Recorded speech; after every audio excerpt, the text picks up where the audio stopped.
యొక్క రిజల్ట్స్ కూడా వచ్చి కొంత తెరపినబడ్డటువంటి సందర్భాన్ని మనందరం కూడా గమనిస్తూ ఉన్నాం. మరి ఇందులో ప్రధానంగా చూసుకున్నట్టయితే అసలు ఎన్నికల్లో ప్రజలకు ఇచ్చినటువంటి ఏ ఒక్క హామీని కూడా నెరవేర్చినటువంటి కాంగ్రెస్ పార్టీ మొదటి స్థానానికి రావడం, మరి మేమే తెలంగాణ తెచ్చినాం కాబట్టి మేమే అంతటా నంబర్ 1 ఉన్నాం కాబట్టి ప్రజలకు మేము ఎనలేని సేవ చేసినాం, లిటరల్లీ ప్రజలు మాకు గుడి కొడుతుర్రు అని చెప్పుకునేటటువంటి బీఆర్ఎస్ పార్టీ చాలా చోట్ల 3వ స్థానానికి, కొన్ని చోట్ల 4వ స్థానానికి పడిపోవడం, అసలు తెలంగాణతో సంబంధం లేకుండా ఒక్క రూపాయి కూడా తెలంగాణ ప్రజలకు పెట్టినటువంటి భారతీయ జనతా పార్టీ మరి ఎక్కడుందో అర్థం కాకుండా చాలా కన్ఫ్యూజ్డ్ మ్యాండేట్తోని ఒక్క కరీంనగర్ కార్పొరేషన్ గెలుచుకోవడానికి అష్టకష్టాలు పడుతున్నటువంటి సందర్భం చూడడం జరుగుతూ ఉంది మనం. అంటే ఇందులో మాలాంటి న్యూ ప్లేయర్స్ అనుకోకుండానే మాట ఎందుకంటున్నా అంటే తెలంగాణ అస్తిత్వ పరిరక్షణ కోసం 20 సంవత్సరాలుగా పనిచేస్తున్నటువంటి జాగృతి, అనేక తెలంగాణ అంశాల కోసం పనిచేస్తున్నటువంటి జాగృతి, మేము ఇప్పటికే రాజకీయ పార్టీగా మారబోతూ ఉన్నాం, ఒక కొత్త రాజకీయ శక్తి ఈ రాష్ట్రంలో రాబోతుందని ప్రకటించి ఉన్నాం. ఆ ప్రకటనతో ఉత్తేజితులైనటువంటి అనేక మంది మా కార్యకర్తలు పోటీ చేస్తామనేటటువంటి ఒత్తిడి మా మీద తేవడంతో చివరి నిమిషంలో మేము ఆల్ ఇండియా ఫార్వర్డ్ బ్లాక్ అన్న వాళ్ళతో కలిసి మరి ఎన్నికల్లో పోటీ చేయడం జరిగింది. సో కోఆర్డినేషన్ కానీ ఏది కానీ లేకపోతే క్యాండిడేట్స్ ఐడెంటిఫికేషన్ కావచ్చు, వారికి అసలు మా తరఫు నుండి సహకారం కావచ్చు, ఏ రకంగా కూడా లేకుండానే ప్రజలు దాదాపుగా 40+ ప్లేసెస్లో జాగృతి ఆల్ ఇండియా ఫార్వర్డ్ బ్లాక్ వారిని గెలిపించినందుకు ముందుగా ప్రజలకు ధన్యవాదాలు తెలియజేస్తాను. 33 అఫీషియల్గా మనకు నంబర్ కనబడుతుంది. చాలా దగ్గరగా టెక్నికల్గా ఏం జరిగిందంటే ఇండిపెండెంట్స్ అని చెప్పి బీఫామ్ నింపినటువంటి వాళ్ళు మళ్ళీ మనం తర్వాత బీఫామ్ ఇవ్వచ్చు అనుకుంటే అట్లా కుదరక చాలామంది గెలిచి ఉన్నారు. ఆ ఇండిపెండెంట్స్ అందరు కూడా జాగృతితోని ఆల్ ఇండియా ఫార్వర్డ్ బ్లాక్తో ఉన్నటువంటి వాళ్ళు అందరినీ కూడా లెక్కేసుకుంటే మనకు 40+ వచ్చినారు. అదేవిధంగా ఒక మున్సిపాలిటీ వడ్డేపల్లి మున్సిపాలిటీలో క్లియర్ మ్యాండేట్ వచ్చినా కూడా వెంటనే కాంగ్రెస్ పార్టీ అదేవిధంగా అనేక ఇతర పార్టీలు కలిసి ప్రలోభాలకు గురి చేయడం, మరి ఆ రిజల్ట్ రేపు ఎట్లా అవుతుందో తెలియదు, ఆ చైర్మన్ ఏ పార్టీ అన్నట్టు ఎట్లా వస్తుందో కూడా తెలియదు కాబట్టి దాని గురించి నేను మాట్లాడట్లేదు. ఇంకొక చోట మా వాళ్ళు కీలకంగా ఒకటే సీటు గెలిచారు కాబట్టి అక్కడ వైస్ చైర్మన్ కూడా ఆఫర్ చేస్తూ ఉన్నారు. దాని మీద అక్కడ లోకల్ వాళ్ళనే ఆలోచించుకోమని చెప్పినాం.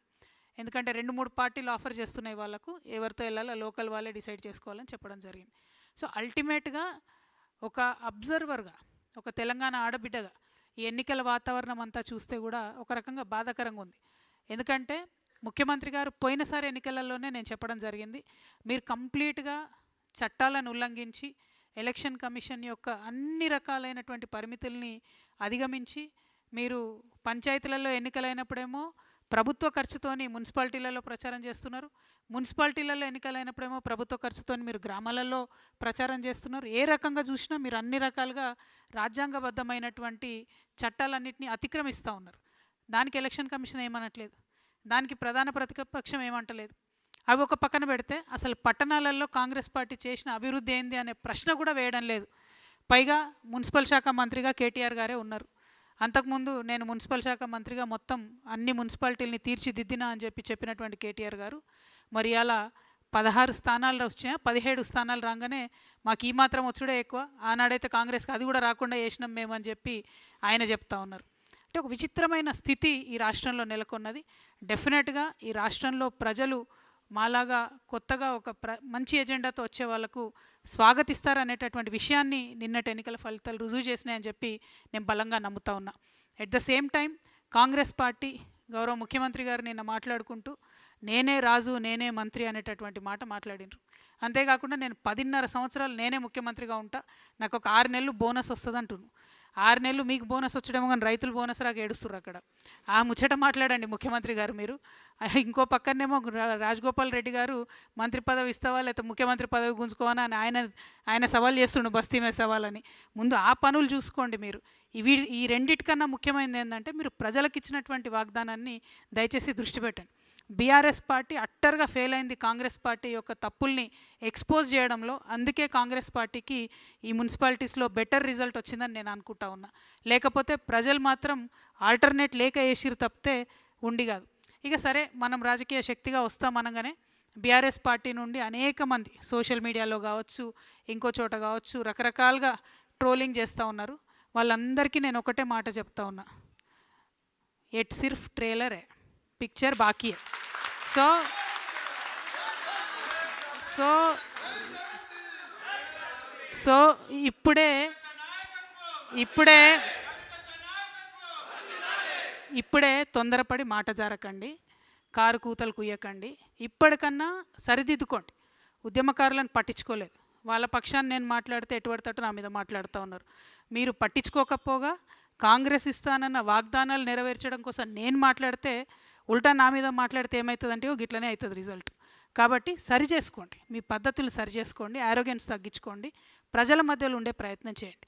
At the same time Congress పార్టీని కూడా మేము డిమాండ్ చేస్తూ ఉన్నాం, ఏవైతే హామీలు మీరు ఇచ్చారో అవి నెరవేర్చడానికి మీకు ఒక అసెంబ్లీ వస్తూ ఉంది. ఇప్పుడు అసెంబ్లీ పెడతా ఉన్నారు బడ్జెట్ సెషన్, అందులో అన్నీ కూడా మీరు హామీలు నెరవేర్చాలని చెప్పి నేను కోరుతా ఉన్నాను.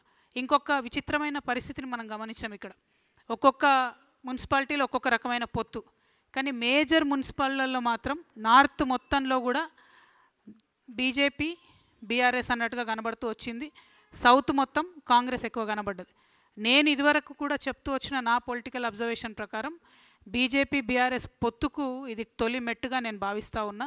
మరి ఇక్కడ నుంచి ఎట్లయితుంది ఏంది అన్నది అబ్జర్వ్ చేస్తూ ఉండాలి, కానీ తొలి మెట్టుగా నేను భావిస్తూ ఉన్నా. ఇంకొక మాట కూడా నేను చెప్తా ఉన్నా, నిన్న కేటీఆర్ గారు మాట్లాడుతూ సిపిఐ పార్టీ కార్మికుల హక్కుల కోసం బాగా పనిచేసింది కాబట్టి కొత్తగూడెంలో నేను ఓపెన్ ఆఫర్ ఇస్తున్నా అని చెప్పారు. అంటే బీఆర్ఎస్ పార్టీ ఎంత దుస్థితికొచ్చిందంటే, మనం ఇదివరకు సిపిఐ సిపిఎం పార్టీని తోక పార్టీ అనేది బీఆర్ఎస్ వాళ్ళు, అంటే ఇప్పుడు ఆ తోక పార్టీకి తోకగా మారిపోయింది బీఆర్ఎస్ పార్టీ. వాళ్ళు అడగనే లేదు, వీళ్ళే ఓపెన్ ఆఫర్ ఇచ్చి మేమే ఇస్తాం పొత్తు అని చెప్తారు. కానీ ఇక్కడ నాకున్న అభ్యంతరం ఏంటంటే, సిపిఐ పార్టీకి సంబంధించి ఏఐటియుసి వాళ్ళు సింగరేణిలో అన్ని హక్కులను కూడా పొడగొట్టిరు. కార్మికులకు ఉన్నాయి, ఒకటి కాదు రెండు కాదు, లెక్క పెడితే ఒక 20 హక్కులు కార్మికులకు ఉన్నాయి, పోగొట్టిరు వాళ్ళు. మొన్న నైని కుంభకోణం జరిగితే వాళ్ళు ఒక్క మాట కూడా మాట్లాడలేదు, వాళ్ళతో వీళ్ళు పొత్తు పెట్టుకుంటా అంటారు. ఇంకొక మాట, ఇదే సిపిఐ సాంబశివరావు గారు అసెంబ్లీలో నిలబడి కాళేశ్వరం విషయంలో కేసీఆర్ గారిని బీఆర్ఎస్ పార్టీని ఎన్ని మాటలు అన్నారో కేటీఆర్ గారు ఒకసారి చూడాలి. చూసినాక కూడా పొత్తు ఓపెన్ ఆఫర్ అంటే మరి ఆయన చేసిన ఆరోపణలన్నిటికీ బీఆర్ఎస్ పార్టీ ఒప్పుకున్నట్టు అవుతుంది. ఒకవేళ లోకల్గా ఎక్కడన్నా వాళ్ళది వాళ్ళు సరి చేసుకోవడం వేరు, కానీ బీఆర్ఎస్ యాజ్ ఎ పాలసీ సిపిఐతో మేము పొత్తు పెట్టుకుంటున్నాం, అది కూడా కార్మికుల హక్కుల కోసం అంటే మాత్రం ఇది నయవంచన. ఎందుకంటే సిపిఐ పార్టీ కంప్లీట్గా కాంగ్రెస్తోని మిలాఖత్ అయి ఉన్నది. ఈ 2 ఏళ్ళుగా వాళ్ళతో ఉన్నారు. మెడికల్ బోర్డు ఒక్కరోజు కూడా పెట్టలేదు సింగరేణిలో. సిపిఐ మాట్లాడదు, బీఆర్ఎస్ మాట్లాడదు. మళ్ళీ మాట్లాడితే జాగృతి మాట్లాడాలి, లేకపోతే హెచ్ఎంఎస్ రియాజ్ అన్న మాట్లాడాలి. అంటే కార్మికుల హక్కులు వాళ్ళకి అవసరం ఉన్నప్పుడు మాట్లాడరు, కానీ మీకు పొత్తులు వచ్చినప్పుడు ఒక కవరింగ్ లెక్క, ఒక షీల్డ్ లెక్క మాత్రం కార్మికుల హక్కులు అని మాట్లాడుకుంటే కార్మికులు నమ్మరు. సింగరేణిలో కూడా ఎన్నికలు వస్తున్నాయి, దాంట్లో కూడా జాగృతి హెచ్ఎంఎస్ పొత్తు ఉంటుంది. అప్పుడు కూడా మా యొక్క ఏదైతే కార్మికులకు మనం చేసినటువంటి అంశాలు ఉన్నాయో కార్మికుల దయతోని మా పవర్ ఏందో కూడా చూపించే ప్రయత్నం చేస్తామని తెలియజేస్తూ, మరి ఏఏఎఫ్బికి సంబంధించి జోజిరెడ్డి అన్న ఉన్నారు, వారిని మాట్లాడవలసిందిగా కోరుతా ఉన్నాను. అందరికీ నమస్కారం. ముఖ్యంగా తెలంగాణ ప్రజలందరికీ కూడా ఆల్ ఇండియా ఫార్వర్డ్ పార్టీ పక్షాన మా పార్టీ జాగృతి పార్టీ 2 కలిసి, ఉద్యమ సంస్థ జాగృతి, ఈ 2 కలిసి కూడా పోటీ చేస్తే ఇంతమందిని గెలిపించడం అనేది చాలా సంతోషం. అదేవిధంగా వారందరూ కూడా ప్రత్యేకంగా కృతజ్ఞతలు. ఈరోజు చాలా విషయాలు జాగృతి అధ్యక్షురాలుగా చెప్పడం జరిగింది. దీంట్లో ముఖ్యంగా నేను చెప్పదలుచుకుంది బీజేపీ. ఈ బీజేపీ పార్టీ కరీంనగర్, నిజామాబాద్ రెండిట్లలో కార్పొరేషన్స్లో ముందడుగేస్తుంది. చాలా సవాళ్ళు విసిరారు బండి సంజయ్ గారు కేంద్ర మంత్రిగా ఉండి, కానీ బీజేపీకి ఫుల్ మెజార్టీ రాలే. కరీంనగర్లో కూడా ఎన్నో కోట్ల రూపాయలు ఖర్చు పెట్టినా కూడా రాని పరిస్థితుల్లో మా పార్టీలో గెలిచిన వాళ్ళకి కండవగప్పే ప్రయత్నం చేస్తున్నారు.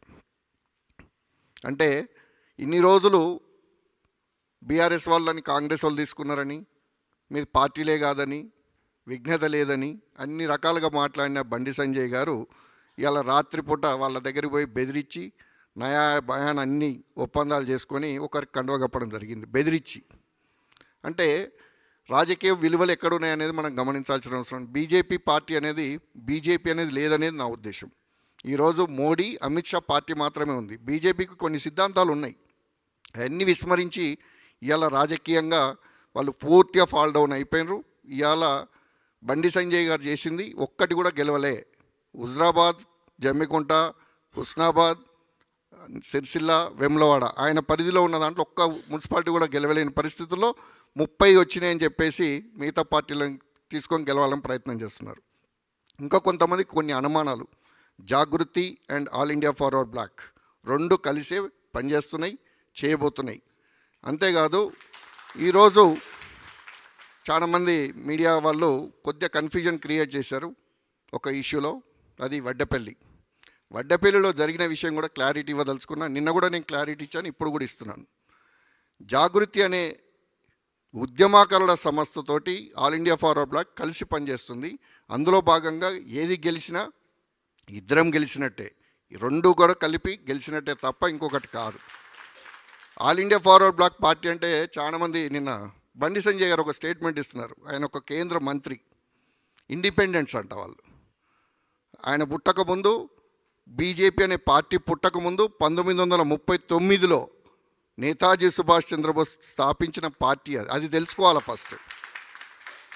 ఇండిపెండెంట్ కాబట్టి మేము తీసుకున్నామని ఆన్సర్ ఇస్తున్నాడు ఆయన. ఒక రాజకీయ పార్టీయా లేకపోతే కాదనేది కూడా ఆయనకు తెలియనప్పుడు మేమేం చేసే పరిస్థితి లేదు. సో ఆయనది విఘ్నతగా వదిలేస్తున్నా. ఈరోజు చేతగాని బీజేపీ పార్టీ ఖచ్చితంగా చెప్పాలంటే కరీంనగర్లో కూడా ఓడిపోయినట్టే. ఆ 30 కోట్లు ఏదైతే ఖర్చు పెట్టిండో ఓన్లీ కరీంనగర్ కార్పొరేషన్ మీద, మేము కనుక తెలంగాణలో ఖర్చు పెట్టినట్టయితే ఇంకో 100-150 గెలిచేవాళ్ళం. మేము రూపాయి ఇవ్వకుండా, డబ్బులతో వ్యవహారం కాదు, సుభాషిజం అనేది తీసుకెళ్ళండి, మీరు నచ్చితేనే రండి పార్టీలోకి అని చెప్పేసి మేము ఆ పద్ధతిలోనే ఇచ్చినాం తప్ప డబ్బులతోటో ఇంకోటితో చేయదలుచుకోలే. ఎందుకంటే ఇప్పుడు డబ్బులు పెట్టి చేసే రాజకీయాలు మా సిద్ధాంతానికి విరుద్ధం. అదేవిధంగా జాగృతి కానీ ఇటు all India forward Bloc party కానీ ఖచ్చితమైన నిర్ణయం తీసుకొని సుభాషిజంని ముందటికి తీసుకురావాలా, ప్రజలకు స్వేచ్ఛ కల్పించాలనే ఉద్దేశంతో తీసుకురావడం జరిగింది. కలిసి పోటీ చేసినాం, కలిసే ఉన్నాం.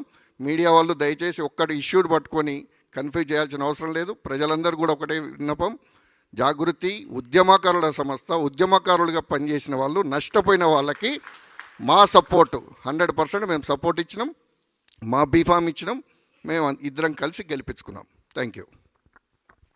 ఇక్కడ ఒక మాట, ఒక సెకండ్, 2 మినిట్ మే ఖతం అవుతుంది. ఇక్కడ ఒక మాట, ఏ పార్టీలో ఎవరు అభ్యర్థులుగా ఉన్నా ఏం చేసినా ఈ మొత్తం ఎలక్షన్ ద్వారా నాకు అనిపించింది మాత్రం ఒకటే, గెలిచినటువంటి అభ్యర్థులు మాత్రం రేపటి తెలంగాణకు నాయకత్వం వహించేవాళ్ళు, పట్టణాలలో వారి యొక్క పట్టణాల అభివృద్ధికి తోడ్పడేవాళ్ళు. కాబట్టి దయచేసి గెలిచిన తర్వాత పట్టించుకోండి, గల్లీలను మొరిలను పట్టించుకోండి, లైట్లను పట్టించుకోండి, ఏమైనా ఇబ్బందులు ఉంటే చూసుకోండి.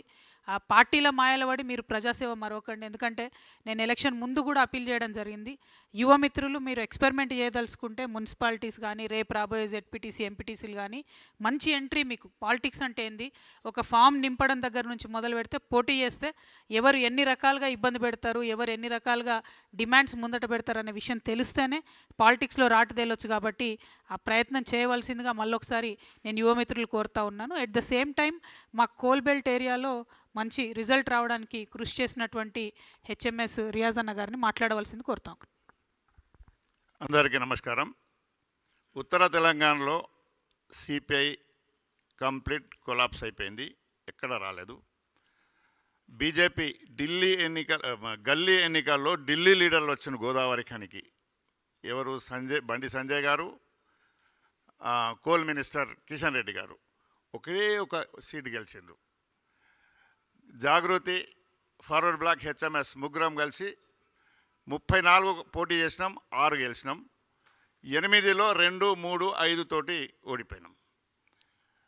బీఆర్ఎస్ అంత పెద్ద పెద్ద డైలాగ్ కొట్టి వచ్చింది, 50-60 నిలబడ్డరు, కేవలం 13 గెలిచిండ్రు. అయితే కోల్బెల్ట్లో వరకు మంచిర్యాలలో కూడా కోల్బెట్లో జాగృతి, ఫార్వర్డ్ బ్లాక్, హెచ్ఎంఎస్ కలిసి గెలిచినాం. ఇక ఏఐటీసీ వాళ్ళ పరిస్థితి ఏముందంటే ఒక ఏరియాలో ఒకరితోటి సంసారం, ఒక ఏరియాలో ఒకరితోటి సంసారం. బెల్లంపల్లి ఏరియా బీఆర్ఎస్ వాళ్ళతో సంసారం, మళ్ళీ కొత్తగూడెంలో కాంగ్రెస్ వాళ్ళతో సంసారం. ఇక్కడ వచ్చి ప్రైవేట్ వాళ్ళతోటి పొంతన లేని స్టేట్మెంట్లు ఇచ్చిండ్రు, వాళ్ళు అడ్రస్ లేకుండా గల్లంతైనరు. రాబోయే రోజుల్లో కోల్బెట్లో, గతంలో కూడా కోల్బెట్లో కార్మికుల కొరకు పనిచేసే వాళ్ళ పక్షాన కార్మికులు ఉంటారు. కవిత గారు చేసిన కృషి మా కార్మికులు అందరికీ తెలుసు. ఎందుకంటే ఒకే ఒకటి దాని మీద అవుట్ సోర్సింగ్ పెరిగిపోయింది. జెన్కో ట్రాన్స్కోలో 34,000 మందిని కాంట్రాక్ట్ లేబర్ని పర్మనెంట్ చేశారు. అది కార్మికులు చూస్తున్నారు. అక్కడ 40,000 మంది పర్మనెంట్ వాళ్ళు ఉన్నారు, 30,000 మంది కాంట్రాక్ట్ కార్మికులు, 150,000 మంది పనిచేయాలి. నాశనం చేసిండ్రు. ఒక బాయి రాలే, ఒక బొగ్గు బాయి రాలే, ఒక అపాయింట్మెంట్ రాలే. 60,000 మంది ఉన్న కార్మికులు వాళ్ళు గెలిచినప్పుడు 60,000 ఉంటే 40,000 అయినరు. కనుక కోల్ బెల్ట్ 100% ఫార్వర్డ్ బ్లాక్, జాగృతి, హెచ్ఎంఎస్ కలిపి ప్రభుత్వంలో వచ్చే ప్రయత్నం మేము చేస్తున్నాం. ఇది ఎగ్జాంపుల్, ఇది చిన్న టెస్ట్ చేసినాం. టెస్ట్లో సక్సెస్ఫుల్ అయినామనేది తెలియపరుస్తున్నాం. అదేవిధంగా తెలంగాణలో అతిపెద్ద పరిశ్రమ నైనీ ప్రాజెక్ట్ గురించి మీకు తెలుసు. నైనీ ప్రాజెక్ట్ ఏం కొట్లాట లేదు, కాంట్రాక్టర్ల కొట్లాట. లొటపెట పెద్దలకు నక్కలు ఆశపడ్డట్టు అటు బీఆర్ఎస్ కాంట్రాక్టర్లు, అటు కాంగ్రెస్ కాంట్రాక్టర్లు, ఇటు బీజేపీ కాంట్రాక్ట్ కలిసి చేసి దాని మీద కూడా మేము మేడం గారి ఆదేశంతో అక్కడ పోతున్నాం. అక్కడ కంపెనీ కార్మికులతో చేయాలని, కంపెనీ కార్మికులతో, పర్మనెంట్ కార్మికులతో పని చేయించాలనే డిమాండ్ తోటి మేము ముందుకు పోతున్నాం. సింగరేణిని కాపాడుకుంటాం. రాబోయే రోజుల్లో జాగృతి, ఫార్వర్డ్ బ్లాక్, హెచ్ఎంఎస్ కలిసి జెండా లేపుతాం తెలంగాణలో అన్నది మా అభిప్రాయం. అన్న చెప్పాలనుకున్నది ఒక పాయింట్ ఏంటంటే రామగుండంలో అదే రామగుండంలో మక్కాన్ సింగ్ ఎమ్మెల్యే గారు బోల్తే నిన్న రాత్రి గుండాలాగా ప్రవర్తిస్తున్న Congress party goondaism, rowdy sheeter లాగా పనిచేస్తున్నారు. గెలిచిన గంటకే మా వాళ్ళ నలుగురిని తీసుకుపోయి కనవాలేసి ఫోటోలు దిగిన తప్ప వాళ్ళు ఎవరు పోలే. మళ్ళీ మనం అందరం మాట్లాడుతున్నాం. అది విప్ కూడా జారీ చేయాల్సిన అవసరం ఉంది. కనుక వాళ్ళు భయపడి మళ్ళీ పొద్దున నాకు అన్న వాడు బెదిరిస్తే, వాడు ఎమ్మెల్యే కదా, ఇక్కడ ఉన్నాడు కదా, వాడు బెదిరిస్తే, ఇదేం వర్డ్స్ అన్నారు. నేను అనే మాటలు కాదు అది, వాళ్ళు అన్న మాట. మేము ఎటు పోలేదు, మీతోటే ఉంటాం, మీతోటే ఉన్నామని చెప్పడం జరిగింది. కనుక గుండాయిజం, దాదాగిరి, కోల్బెల్ట్ ఏలియోడ్ నడవది. 1-2 నిమిషాలకే, దాని తర్వాత మళ్ళీ మనతోటి ఉంటారనేది మీకు తెలియపరుస్తున్నాం. అంటే ఓవరాల్గా ఇక్కడ ఎలక్షన్ ప్రొసీజర్స్ కౌంటింగ్ రిపీటెడ్గా మళ్ళీ చేయించడం. మంచిర్యాల్లో ఒక 2-3 చోట్ల ముందు ఏఎఫ్బి వాళ్ళు గెలిచినారని చెప్పి ప్రకటన వచ్చిన తర్వాత కూడా లేదు మళ్ళీ రీకౌంటింగ్ అని చెప్పి 5 ఓట్లు తక్కువ ఉన్నాయి, 2 ఓట్లు తక్కువ ఉన్నాయని మళ్ళీ కాంగ్రెస్ పక్షాన చేసిండ్రు. కరీంనగర్లో కూడా అట్లే చేసిండ్రు, గోదావరికన్లు అట్లే చేసిండ్రు. అంటే చాలా చోట్ల అధికార పార్టీ దుర్వినియోగానికి పాల్పడడం కూడా ప్రజల దృష్టిలో ఉండాలని చెప్తా ఉన్నాం. బట్ ఎనీవే అన్నీ జరిగి 18th తర్వాత చైర్మన్లు అన్నీ ఎన్నికవుతారు. అల్టిమేట్గా నేను మళ్ళీ కోరేది ఒకటే, గెలిచింది ప్రజలే, గెలిపించుకున్నటువంటి అభ్యర్థుల్ని పని వేయించుకోవాల్సింది కూడా దయచేసి ప్రజలే అని తెలియజేస్తూ ఈ మంచి అవకాశాన్ని ఇచ్చినటువంటి ప్రజలకు మళ్ళీ ఒకసారి ధన్యవాదాలు, మీడియా మిత్రులకు ధన్యవాదాలు. జై తెలంగాణ, జై జాగృతి.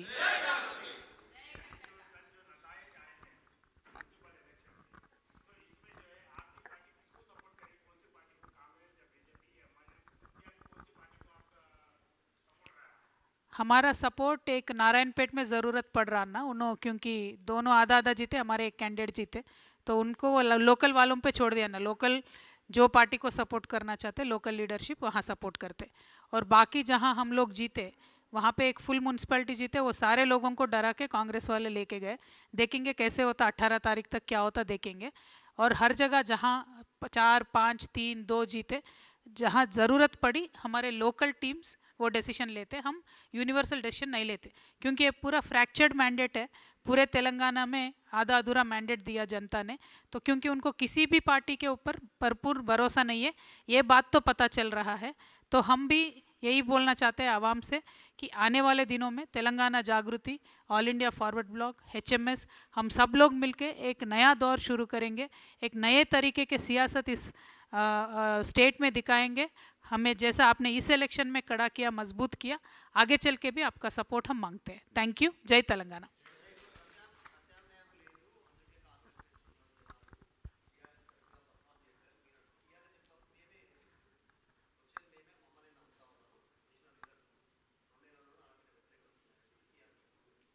అంటే అంతకుముందు కాంగ్రెస్ ఆపోజిషన్లో ఉన్నప్పటి ఓట్లతో కంపేర్ చేసుకొని కేటీఆర్ గారు ఆ మాట చెప్తా ఉన్నారు.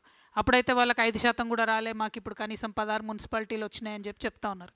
కానీ నేననేది ఏంటంటే అంతకుముందు బీఆర్ఎస్కు ఉన్న సీట్లతో పోల్చుకొని చూస్తే ఇది ఎంత పర్సెంట్ పడిపోయినట్టు 90% ఉన్నటువంటి వాళ్ళు 16 మున్సిపాలిటీస్లోకి వచ్చిరంటే ఎక్కడ మిస్టేక్ జరుగుతుంది? ప్రజల ప్రేమ ఎట్లా కోల్పోయినారు? సరే ఎంతో కొంత అధికార పార్టీ ఇన్ఫ్లుయెన్స్ ఉంటుంది, ఉండదని కాదు. కానీ మొత్తం మీరు బీఆర్ఎస్ పార్టీ యాజ్ ఎ ప్రతిపక్షంగా మీరు ఒకసారి ఆలోచించి చూస్తే రాష్ట్ర నాయకులు అన్ని చోట్లకు వెళ్ళి క్యాంపెయిన్ చేయడం కానీ, లేకపోతే ఇప్పుడు మా నిజామాబాద్ ఉంది, నేను కంప్లీట్గా హ్యాండ్స్ ఆఫ్ అని చెప్పి ఉన్నా. మన జాగృతి వాళ్ళు పోటీ చేసిన కాడ అక్కడో ఇక్కడో తృణమో పనమో వాళ్ళకు మేము మాట సాయంగా నిలబడ్డం కానీ, మిగతా మేము హ్యాండ్స్ ఆఫ్ అని చూసినాం అన్ని చోట్ల. మీరు తెలుసు, మేము ఎక్కడ ప్రచారం చేయలేదు. అక్కడ కనీసం చూస్తే కోఆర్డినేషన్ కానీ, స్టేట్ లీడర్షిప్ మాట్లాడడం కానీ ఏది కానీ లేదంటే లిటరలీ నిన్న మొన్నటిదాకా పనిచేసిన క్యాడర్ని గాలికి వదిలేసినటువంటి పరిస్థితి కనబడింది. అందుకే రిజల్ట్ వన్ సైడెడ్గా కాంగ్రెస్కి పోయింది. నార్దర్న్ తెలంగాణలో బీజేపీకి ఫేవర్గా రిజల్ట్ వచ్చేటట్టుగా డిజైన్ జరిగింది అని నాకు ముందు నుండి అనుమానాలు ఉంటే నేను ఇప్పుడు మళ్ళీ అదే వ్యక్తం చేస్తా ఉన్నా. అందుకే అన్నా నేను బీఆర్ఎస్ బీజేపీ యొక్క కాంబినేషన్కి ఇది తొలిమెట్టులా కనబడుతుందని అందుకే అన్నాను తప్ప ఊరికే అనలేదు. సో మీరు అనలైజ్ చేసి చూసినట్టయితే కంప్లీట్గా వదిలేసిండ్రు. అంతకుముందు మంత్రులుగా ఉన్నటువంటి వాళ్ళు ఎక్కడ బాధ్యత తీసుకొని పనిచేసారు? అంతకుముందు మంత్రులుగా ఉన్నటువంటి వారు కేటీఆర్ గారు కానీ ఎన్ని చోట్లకు పర్యటన చేసి ఎక్కడెక్కడ ప్రచారం చేసిన అంటే